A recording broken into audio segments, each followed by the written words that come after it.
ರಾಜ್ಯ ಬಿಜೆಪಿ ರಾಜ್ಯಾಧ್ಯಕ್ಷರ ಹಾಗೂ ಪದಾಧಿಕಾರಿಗಳ ಬದಲಾವಣೆಗೆ ಕೇಂದ್ರ ಚಿಂತನೆ ನಡೆಸಿದೆಯೇ ಎಂಬ ಪ್ರಶ್ನೆಗೆ ಪ್ರತಿಕ್ರಿಯೆ ನೀಡಲು ಬಿಜೆಪಿ ರಾಜ್ಯಾಧ್ಯಕ್ಷ ನಳಿನ್ ಕುಮಾರ್ ಕಟೀಲ್ ನಿರಾಕರಿಸಿದ್ದಾರೆ. ಕೋಟದಲ್ಲಿ ನಡೆಯುತ್ತಿರುವ ಹೊಳಪು ಕ್ರೀಡಾಕೂಟದಲ್ಲಿ ಭಾಗವಹಿಸಿದ ಬಳಿಕ ಮಾಧ್ಯಮದವರು ರಾಜ್ಯಾಧ್ಯಕ್ಷರ ಹಾಗೂ ಪದಾಧಿಕಾರಿಗಳ ಬದಲಾವಣೆ ವಿಚಾರವಾಗಿ ಪ್ರಶ್ನಿಸಿದ್ದು, ಈ ವೇಳೆ ನಾವು ಉಪಚುನಾವಣೆಯ ತಯಾರಿಯಲ್ಲಿದ್ದೇವೆ.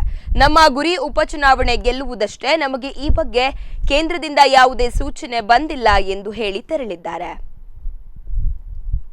ಹಬ್ಬದ ಮುಖಾಂತರ ಜನಪ್ರತಿನಿಧಿಗಳನ್ನು ಒಂದು ಕಡೆ ಸೇರಿಸುವ, ಅವರಿಗೆ ಪ್ರೋತ್ಸಾಹ ಕೊಡ್ತಕ್ಕಂಥ ಕೆಲಸವನ್ನು ನಮ್ಮ ಮಂತ್ರಿಗಳ ಶ್ರೀನಿವಾಸ ಅವರಿಂದ ಮಾಡಿದ್ದಾರೆ. ಒಂದು ಅದ್ಭುತವಾದ ಕಾರ್ಯ. ಧನ್ಯವಾದ ಸರ್. ನಿಮ್ಮ ಟೀಮನ್ನು ಇನ್ನಷ್ಟು ಶಕ್ತಿಶಾಲಿ ಮಾಡಲಿಕ್ಕೆ ಕೇಂದ್ರ ಏನಾದರೂ ಸೂಚನೆ ಕೊಟ್ಟಿದ ಅಂತ ಸರ್? ಕೇಂದ್ರ ಏನಾದರೂ ಸೂಚನೆ ಕೊಟ್ಟಿದ ಅಂತ ಇನ್ನಷ್ಟು ಶಕ್ತಿಶಾಲಿ ಮಾಡಲಿಕ್ಕೆ ಮುಂದಿನ ಏನು ಗೊತ್ತಿಲ್ಲ. ಈಗ ಚುನಾವಣೆ ತಯಾರಿಯಲ್ಲಿದ್ದೇವೆ.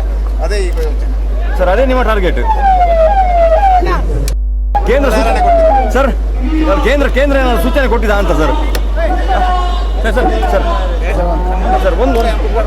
ಕೇಂದ್ರ ಏನಾದರೂ ಸೂಚನೆ ಕೊಟ್ಟಿದ ಅಂತ ಇನ್ನಷ್ಟು ಶಕ್ತಿಶಾಲಿ ಮಾಡಲಿಕ್ಕೆ ಮುಂದಿನ ಏನು ಗೊತ್ತಿಲ್ಲ. ಈಗ ಚುನಾವಣೆ ತಯಾರಿಯಲ್ಲಿದ್ದೇವೆ.